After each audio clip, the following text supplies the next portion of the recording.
Hi, this is Joshua Kulp. This is the video for Daf Shevui, Masechet Ketubot Daf Kuf Bet, page 102.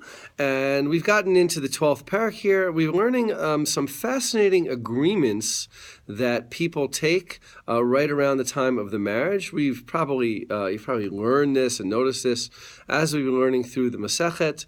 Marriage is largely about finances.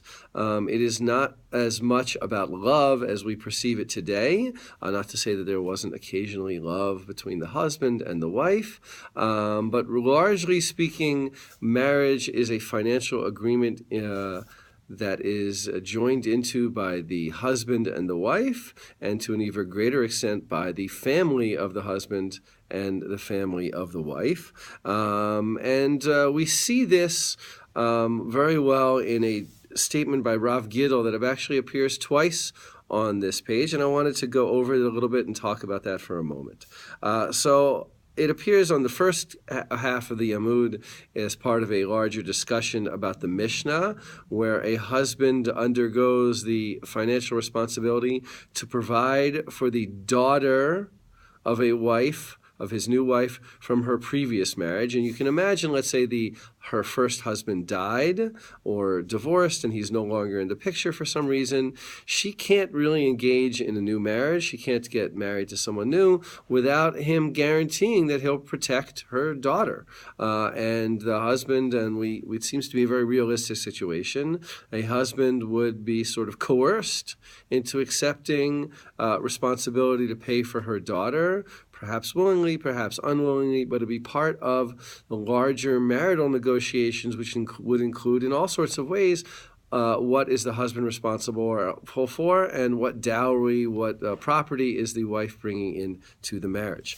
But Rav Gidl speaks about a different situation that also plays a large economic role in the marriage, and that is at the time of betrothal, we hear of something that seems like people actually do.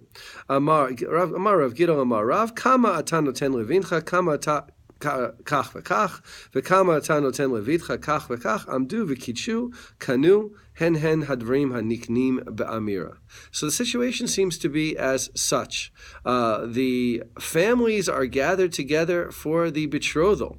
This is the first stage where the marriage is arranged, but remember, in Jewish law, this is a strong form of betrothal, a strong level of commitment between the future husband and wife. And the father of the bride says to the father of the groom, how much are you going to give for your son? And the father of the groom says to the father of the bride, how much are you going to give for your daughter? You can really picture this sort of negotiation done, interestingly enough, in public.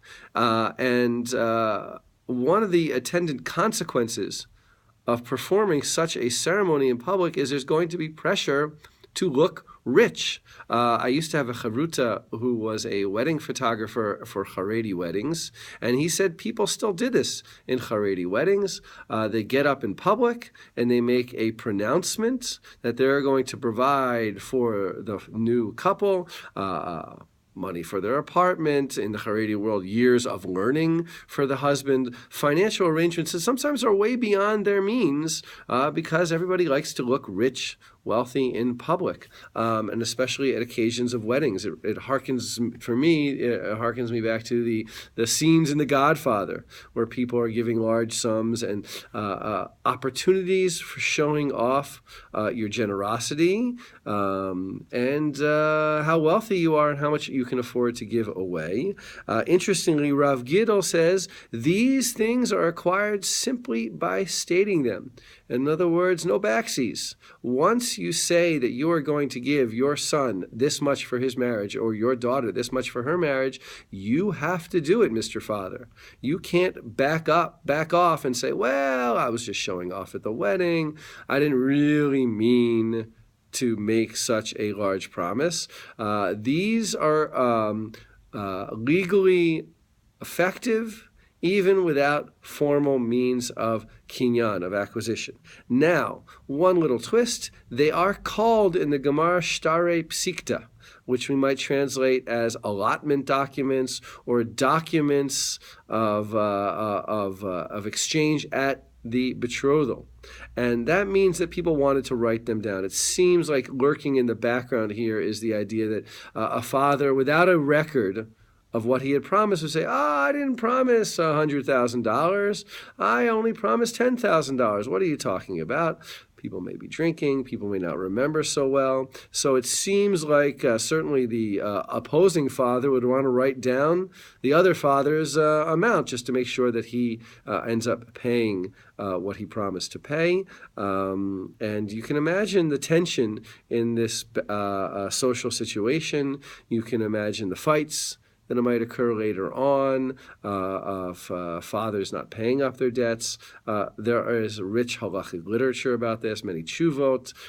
It's a real live situation being described here in the Gemara and not some theoretical institute as we often read about in the Talmud.